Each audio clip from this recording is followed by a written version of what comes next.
Praise the Lord. This is me and my beautiful daughter, Lena.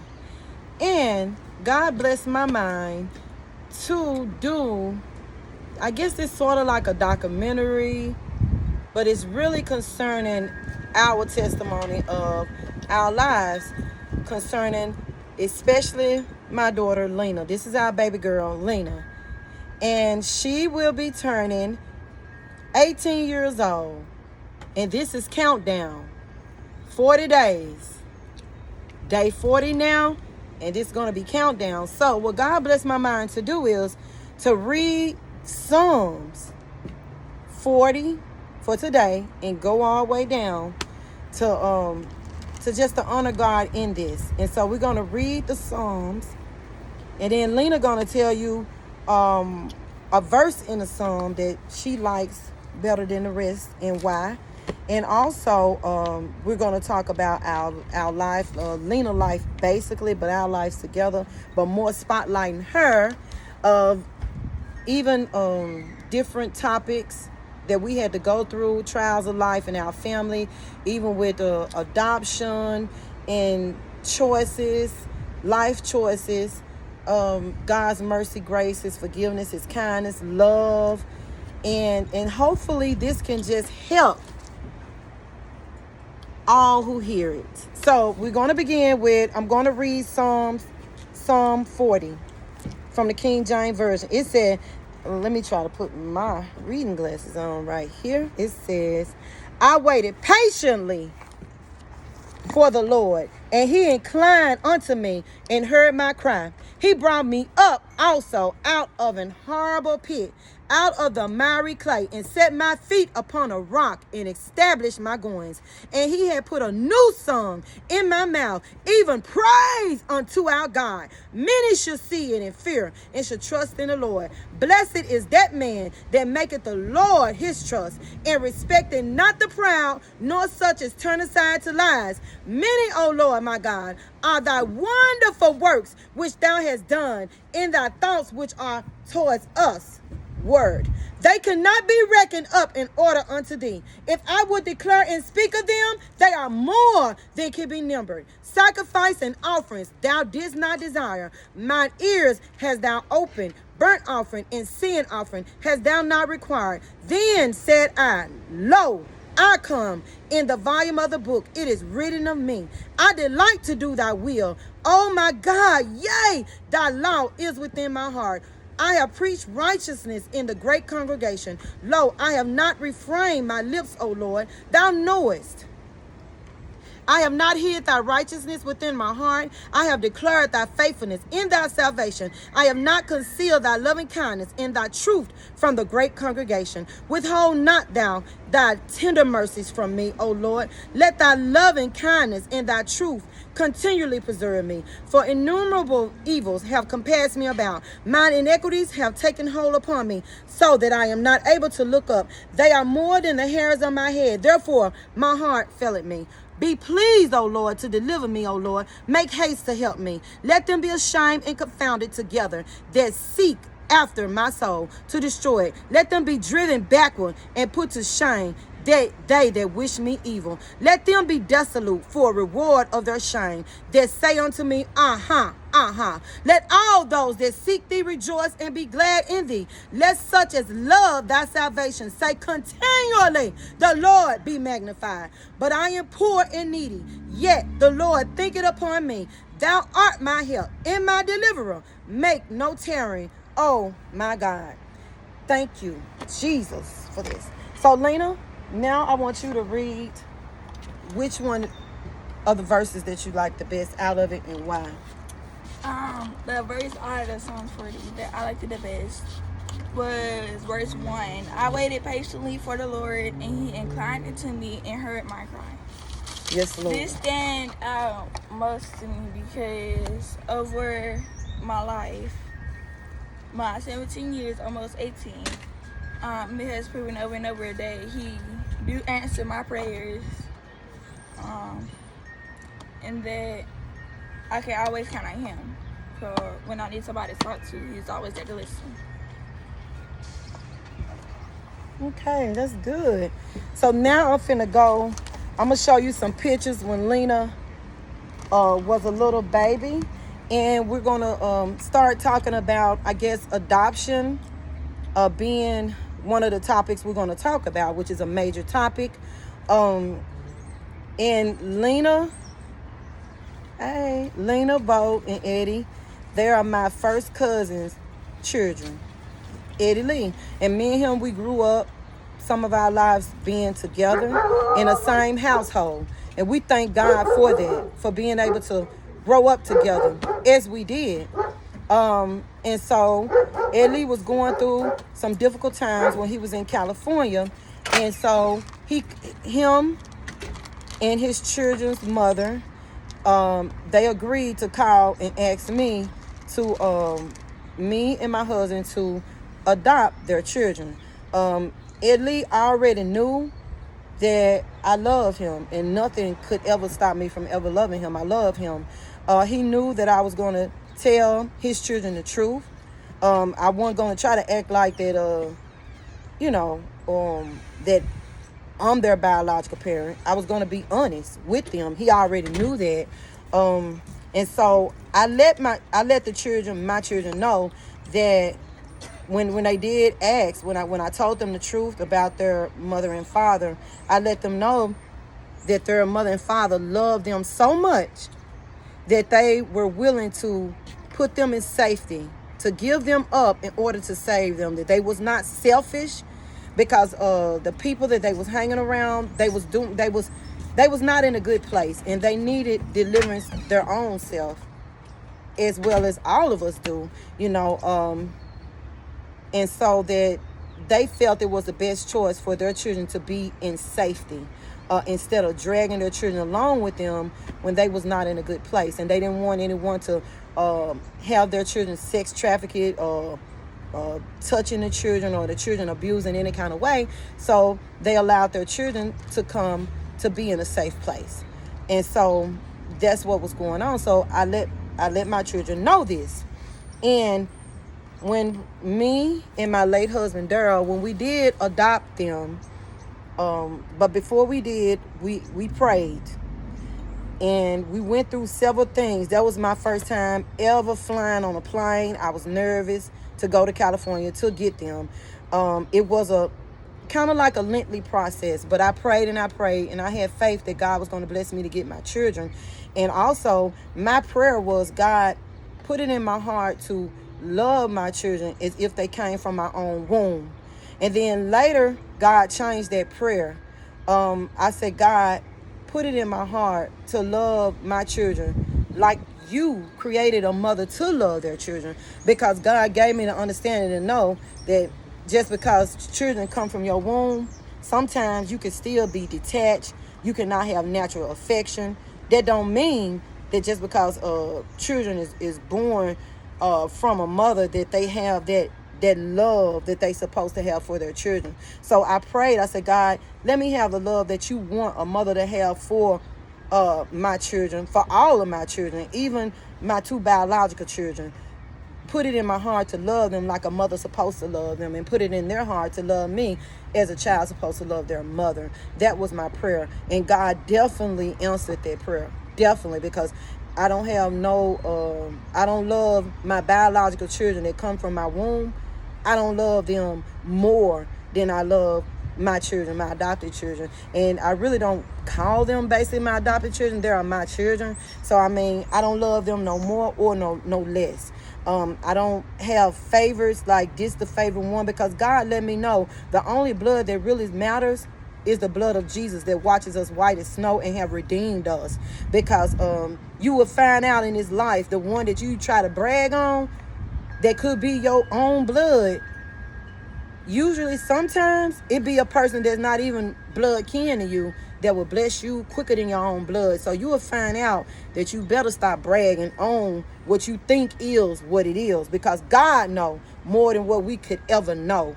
And even in our lives, we found out that it have been the people that sometimes weren't even the biologically our blood that have helped us the most sometimes. So and God also let me know he said that when they do ask about adoption, he said, let them know that I have been adopted too. So I looked that up in the scriptures, and it has Ephesians 1:5, having predestined us into the adoption of children by Jesus Christ himself, according to the good pleasure of his will. And also I read Romans 8:15, for ye have not received the spirit of bondage again to after, but ye have received the spirit of adoption, whereby we cry out, Abba, Father. And that's the one that God gave me, that we cry out, Abba, Father. And he don't call us his adopted children. We're his children. But we have been adopted into the body of Christ. So they can understand that they're not like aliens, that they're not like cast out, that, they're not just have this little title, ooh, you adopted. We adopted. We have been adopted into the body of Christ. And so God wanted me to let them know that. And also to let them know not to put people on pedestals. It's a scripture that says, because one day Jesus was teaching, and his mother and brother came, and I guess they thought that he was going to stop teaching because, his mother, just to recognize them. And they was letting Jesus know, your mother, your brother is here. And in Matthew 12:46 and 50, you can read all of it, but I'm going to read some of it. It said, God let them know who is my mother and my brother. And he put his on, he said, ye are my mother and my brother. He said, for whosoever should do the will of my Father, which is in heaven, the same is my brother, my sister, and my mother. He put that just like that. So it's a way that we can humble ourselves under the mighty hand of God and not think ourselves more highly than what we really is. We are children of God, but we should not have a respect of person, put people on pedestals or anything like that. So I'm going to show you some pictures of Lena more. But it's going to have the family in here too. And she's going to elaborate on some, and I am too. So I'm going to show you some of these pictures off of my husband's phone. Show them me. Can I introduce myself? Not right now, but you can later. Okay, I can introduce you. After you get through introducing yourself, 3692 factors. No. Go ask your daddy what's the passcode to this. You forgot. No, I wrote it down, but it's 1, 2, 3, 4, 5. I don't see the other number. 3962. Okay, What's and 3265? okay, I think. Okay, while I'm waiting on that, I want to ask Lena, how do you feel? Because Lena told me 369. 369. Okay. Move. Okay. Now, my baby boy Eddie want to introduce himself too. So I guess I asked both of them the question. Lena already told me the answer, but I want her to elaborate on the answer that I'm going to ask. Lena, why did you tell me? Why was your answer to me? Well, why did you tell me you wish you would never found out that you was adopted? Elaborate on that. Go on. So they can. I wish I never found out I was adopted because, my mama did tell me they love me, but still at the back of my mind, it's just like, how can you read your own child, and like, if their situation was bad, you could have fixed it up for yourself. Like, nobody told them you had to be like this, you had to do this, you had to do that. That's why. Because it's just like, it's harder on me to know. It made it seem like my mom, my birth mom, and my birth dad did not want me. So that's why I wish I didn't know that I was adopted until I turned 18. Okay. And I'm gonna reiterate that that's what she had in her mind. And sometimes the enemy can play on your mind. Sometimes you could just be thinking that they didn't. But I just told and tried to explain to them that their mother and father was in a situation where it was hard for them to even take care of themselves when it come to battling certain things that and they did not want to allow their children to go into dangerous places where they was, and didn't want their children to be like sex trafficked, touched, and so they felt that it was better to save their children, to put them in a safe place until they got themselves together. I'm gonna let Eddie, baby boy Eddie, he's going to introduce himself. Hey, how y'all doing? I'm Eddie. I'm 16 years old.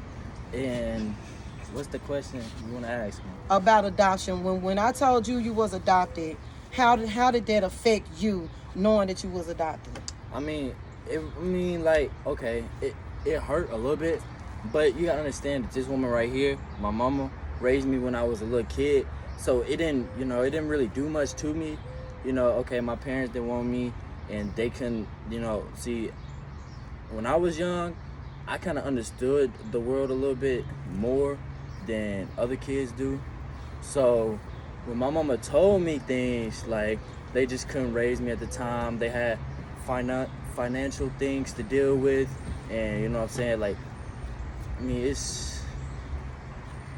it's okay, and I'm glad that she told me and not let me grow up on a lie, because that will make it hurt more, thinking that my mama was my mama, I birthed out of her, then later on not knowing. So that's it. Okay, I'm finna go say something. Okay, love you. Okay, and so I'm gonna go to some picture 36902. Let me see. Huh? I don't know. You pick out a reasonable time. Oh yeah, definitely come home by 5. Oh, about 5:30, Eddie. Yes.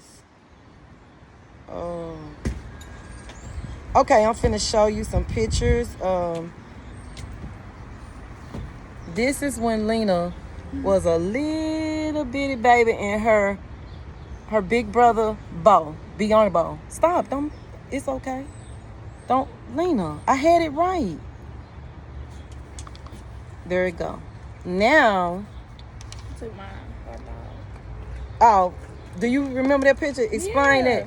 Good, tell him. Okay, so this was my birthday. I remember it was my birthday, and I was eating a hot dog. I was really enjoying this hot dog, and Bo took it out my mouth. It's so And then cute. when I tried to snatch it back from him, he started crying like that was his hot dog. It's so cute. Okay, now I'm going to show you a picture when the adoption was finalized, because when me and my late husband had got them, it had to go through a process of interstate foster care before it became finalized to adoption. And this was the day that we finalized the adoption, that he took our picture. We was in downtown Memphis, and he took our picture.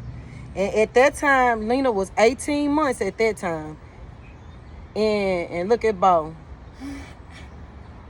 Bo was 3. Eddie was 6 months. You see? Eddie could stand up on his own. Uh-uh. He was standing up for Eddie. Yeah. He in the middle. Yeah. And this is do you remember that, Lena? No, I think I remember taking a picture. That's the Christmas picture. It's so cute. And this is Lena On my birthday, the same day. with her father, Eddie, my cousin, her biological father. You see? And he nicknamed her Apple Gucci because he said her head was like an apple head. And I guess the mama liked the Gucci. So her middle name, Apple Gucci, she don't like that name. She don't like it at all. And this is a picture of Lena and her biological mother. You finna have me crying again. I'm so tired of doing this. And this is a Christmas picture of them when I took a look at them. So beautiful. That is so beautiful. And so, I've always been the darkest. okay, I'm gonna ask more questions. What? Okay, I guess I'll start asking questions about her siblings. This is family picture. This is one of their oldest sister, Tamara. And that's the picture. So, Lena, elaborate on your siblings, starting with Tamara first. That was on the picture. Go. What you want me to say? Elaborate on your sisters. Describe them and how they help you in your life. Go right there. Okay, so Tamara, Go. she Get in want front. to take. Mom, Go in front of them and talk. I'm in the- Okay, go. Tamara, she won't take no mess. She gonna make you do your work. Look at them. Look at them. Yeah. Right. She won't take no mess, and she really the person that she'll listen to your trouble, but you better do something about it. Like, she just wanna be by herself most of the time. She know how to be independent. Bo, he a friendly person. We can go to the park, we'll have a friend in 10 seconds. Yeah. Eddie, he overprotective, real bad. But it's because he be watching out for me. That's the only reason he be overprotective, because he don't want nobody to hurt me like I used to be hurt. And David, Max, it's like my best friend. David, my brother, because when I, like, if I'm over his house or I'm hanging with him, I just know we're gonna have a good time. Yeah, that's it. That's my brothers and sisters. What about Jessica and Jasmine? I gotta do this. Mm-hmm. And Jessica, we could really just talk about girly stuff with Jessica. And like, we be playing a lot. Jasmine, I really don't have a good relationship with her. We don't really talk that much. That's like, Okay. All right. Lena, I want you to describe, like, growing up, your the punishments and okay, describe okay. I guess I'll show the picture of it. 369025.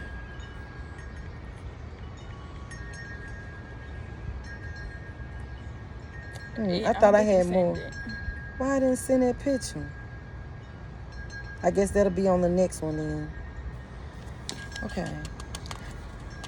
Okay, Lena, do you remember when, like I told you, that, like when I used to take y'all to school and walk y'all to school and y'all was like, Mama, you not gonna leave us? Like, y'all would ask that question like, Mama, you ain't gonna leave us. You coming back to get us, ain't you? So, why did you ask that? I still didn't tell you this. I just felt like, since my birth parents abandoned me, that I always, am expected that I would get abandoned. Like, no matter, you can be here, all my life. I just still feel like I'm going to get abandoned. Okay, and so that's the reason why you took out, okay, Lena took out a lot of her hurt on me. And she told me that the reason she finally said the reason she took out a lot of hurt on me was because she hate on me because I'm not her biological mother. And I would try to get her counseling, and the therapist told me that she took her hurt out on me because she knew I wasn't going to leave her. Elaborate on that, Lena. How? I mean, how did you feel? I don't know. Why did you feel like you had to take so much hurt out? I don't know. We'll see if you're going to stay. To see if I was going to stay? Right. So she took out a bunch of hurt, going through behaviors, different difficult behaviors, bad behavior choices. And so we had to try to get her counseling. So we're going to describe the counselor because on some of it, maybe not right now, but on some of it. Hold on, I'm gonna see what else I want to talk about. Describe church.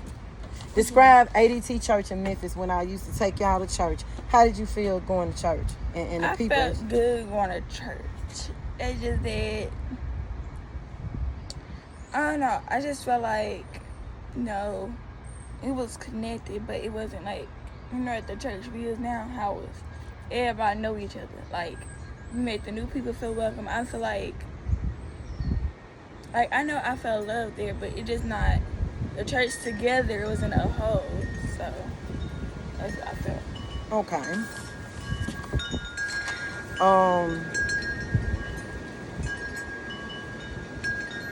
So, okay, talk about the bad behaviors. You ain't got to say exactly what you done, but talk about your bad behaviors and what was you feeling at the time. Yeah, you ain't got to talk exactly what you done, but talk about what pushed you to bad behaviors. My anger problems. Me not getting what I want when I wanted it. Okay. So, when Lena was a baby, she was a very happy child. She loved to eat. Out of all of my children, I want you to hear me good. It was this girl right here that loved to eat. I had her high chair right there in front of, it was like in the dining room before you go in the kitchen. She was right there. She loved to eat. And all of my babies, I love to, like, give me a hand. Like, my babies right here, like, little babies have them little dimple things all in their fingers. And I used to, like, look at that a lot.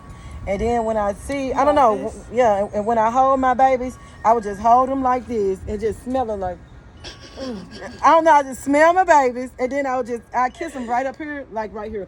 Mama love it. I would kiss them right in the middle of their forehead a lot, like, my baby, like that. She was my butter. She just had them big, pretty cheeks and had like a little mohawk, and she was a beautiful, beautiful baby. I loved her. She loved food now. If she didn't get the food she want, she would growl like a dog. Like that, she would growl. And so, Lena, do you remember my mother? Okay, elaborate on my mama. Because my mama lived with us. She'll feed me peanuts and I have to eat raisins so I could poop. Yeah, she would feed Lena peanuts. And so it would hurt her when she had bowel movements. So she was saying, raisin, Mom, raisin. Because that would help ease and her to have good bowel movements was raisins.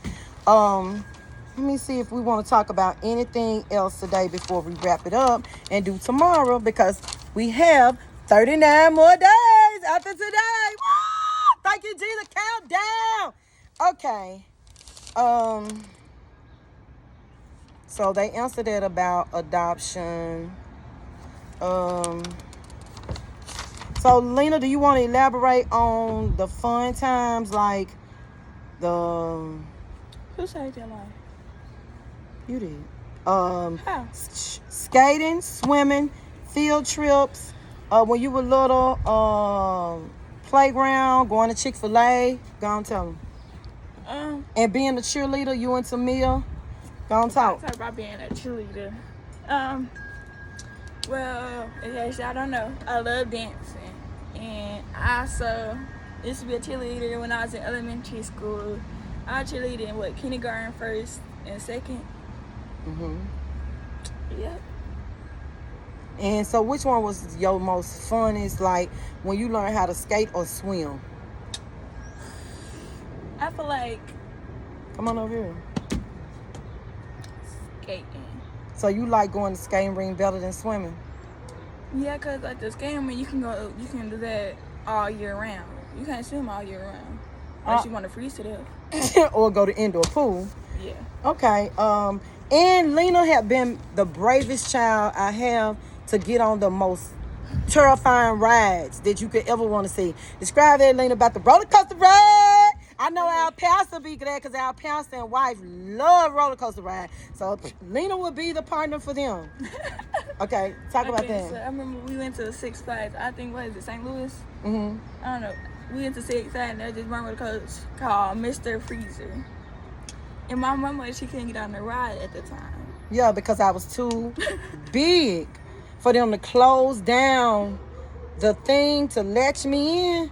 So I held up the whole ride. I thought that was Mr. Freeze. It wasn't. It was. I think it was Mr. Freeze. So the man, he kept trying to push it down, but my stomach was too big for him to push it down, and it was holding up the whole ride. I felt so embarrassed, because I was too big for them to close it down. And I just told myself, okay, I just get off the ride. But Lena them stayed on the ride and rode it. But I was so embarrassed the rest of the day because I just felt so bad that being too big to ride a roller coaster ride. But Lena, she would go on them rides and she be for real with it. So I'm proud of her with that. And she make the best. Like when we go out, the girl just make the best of it. I got to show y'all. Like when we go out to the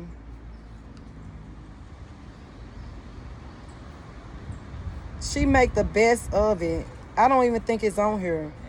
It's not. So I'm going to have to show it the next time. Lena, remind me. Mm-hmm. It's a video that I got of her just having fun because I want my children to declare the word of the Lord, to say, I shall live and not die, and declare the works of the Lord. I want them to live each day to the fullest and open it up as a gift from God and be grateful to be able to walk, talk, listen, breathe, to be able to like be in your right mind, to be able to wash yourself off. I don't want my children to take nothing for granted. That's why I did not give them the food they like all the time. Sometimes they had to eat food they didn't like. Food just was good for them because I did not want to raise my children to be selfish, to think they had to have everything their way. And also, you know, that's what I wanted for them. I haven't been a perfect, let's talk about that too. I haven't been a perfect mother. I have sinned. After my first husband was tragically killed in a car accident, close to a year after, maybe like 11 months after, I sinned. I had I fornicated, and it was bad. And so that's, what I want to apologize to, to my children I have. And so, Lena, I apologize for even just sinning like that, having boyfriend that God did not want me to have. And also for screaming at y'all sometimes, that was even the worst, I believe. Well, you tell it. Was that the worst? Yeah. Yeah, worse than it because... Or when we do something real bad, mm-hmm. and then you just get so angry, like you'll just flash out. Yeah, I would scream and yell at them, which was wrong for me to do that. I would yell at them. And that's not good communication skills or anything like that. And I apologize for that too, lady. Make me about to cry. But I love you. And I'm going to do better, okay? I love you. I mean, I did it. I did that. I yelled at them, screamed at them sometimes, and it was wrong. It was wrong for sometimes even taking frustration, like yelling at them for being overwhelmed sometimes, which is no excuse. And then yelling, what? Yelling at them because they didn't deserve it. They're my gift from God. I prayed for them. All of my children, I prayed for them. So why would I yell at them like that? Why would I do that? And it was definitely wrong for me to do that. It was wrong for me to do that to my children. I apologize to them. And so I have because I had to learn. When I read in the Bible, it said the sin passed down to the third and the fourth generation. I realized that the sin, because I used to think that if I did a sin that was my choice, that it wasn't going to affect no one but me. But I found out when God showed me them dominoes, like I said it before, and it was just like one domino fall, it go with the rest. And then God took his mighty hands and just picked it back up and set it down. And when he stopped me in front, he just showed me that to teach me. And when he stopped me in front, love kept me standing because I realized that my bad choices affected my children. So then I'm more standing, and asking Lord to help me to do the right thing and not to commit sin, not to make bad choices because that affects my children. And yes, I do apologize to my children for that. And they have seen me make some bad choices and it wasn't good, and I teach my children. I'm honest with them. I let them know the bad choices I made. I let them know that even how I got pregnant at the age of 13, I had my first child at the age of 13. I let them know and tell them I want them to be better than me, I let them know that I experienced marijuana, I experienced drugs. I let them know that because I tell them I want them to be better than me. I don't want them to go through the same bad choices. If I could help them by warning them not to do it, but I don't want to act like I never sinned, and just be so hard on them like I've never did nothing wrong. So I'm transparent with my children. I just let them know, yes, I have sinned, and God is a merciful God. But I don't use it as a cloak to continue to sin. But I know God is a merciful God. And so, and I'm grateful to be a mother. I thank God that I am a mother. I love it when I hear my children say, Mom, Mom. I look around. I just love it. Love every minute of being a mother, of fixing their food, taking it, it's wonderful being a mother. It truly is a gift from God when you are a mother. So, Marie, let me see what else I want to ask you before I close this segment. Because hopefully this segment is not going to be not even longer than 40 minutes.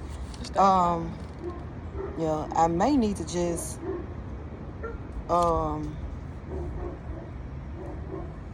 So, when Lena did make so many bad choices, and I took her to so many counselors, her counselor called Hermitage Hall and told me that's not normal. For a lot of these things that she's doing, is not normal. And so she recommended her to go. She had already called Hermitage Hall. She said tell her to get her stuff packed. She was going to go to Hermitage Hall. And that was just such a grief. When I took Lena to Hermitage Hall, you talking about a mama crying and grieving for her child. And Lena, tell me your experience at Hermitage Hall. Some of your experience. And how did you feel? And how was Hermitage Hall? Describe it to the so the other children don't want to go there. It's a bad place. Cause you might think you all big and bad, but like you gonna find people who did worse stuff than you, and like who really don't care. They gonna hit you, punch you, fight you, do all this stuff, and they won't care at all. It's a bad place to be. So you was there for almost 7 months, right? Mm. So how did you feel each month? Well, it was like, at first, it was like bad, but it got like better over the months. Because, I don't know, it just did. So what did you learn from being at Hermitage Hall? I told y'all, anger. That's the biggest thing you learned? And when you did come home, how did you feel? I was happy. Okay. Well, what would you like to say to the other children that's, first of all, about being adopted? Because when I did tell you you was adopted, you started sneaking, looking at your biological mother and father, their Facebook pages, Instagram, whatever that they was on, and you saw them spending time with the other children, and you asked the question, well, why they not spending time with me? And how did that make you feel? I mean, you already elaborated with me, but tell about it. Like, when you would sneak and go on these sites and look at them and stuff, and talk about that. It made me feel bad because, I see them taking care of the other children, doing, I won't say a great job, but a pretty good job as far as they could be. And it's just like, so you can stop this for the children you have now, but for your few firstborns, you couldn't do that. And it hurted me bad. But why would you keep going looking at it? Sneaking and looking? Because I don't know what my sister and brothers look like. So I won't end up dating them. Okay. It's very important to know your siblings. Yes, it is. So what would you like to... And then you remember I was telling you, don't tell all of the class, your so-called friends that you are adopted, because sometimes they'll turn it on you. Talk about that.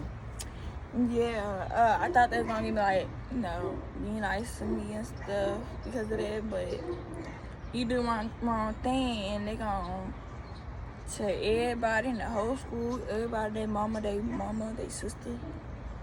They're going to tell everybody and they're going to use that against you. So what did they say? Tell them. It was like, your mama didn't want you. That's why you was a crack baby. And so, you know, it's very, very hurtful. So what advice would you like to give other children that's struggling with, you know, being adopted? You can make it. It just takes time with the hurt, you know. It's best to talk about it and not hold it in and have a grudge about it. Okay. Well, y'all have a blessed day. And so we will see you tomorrow, day 39. Woo!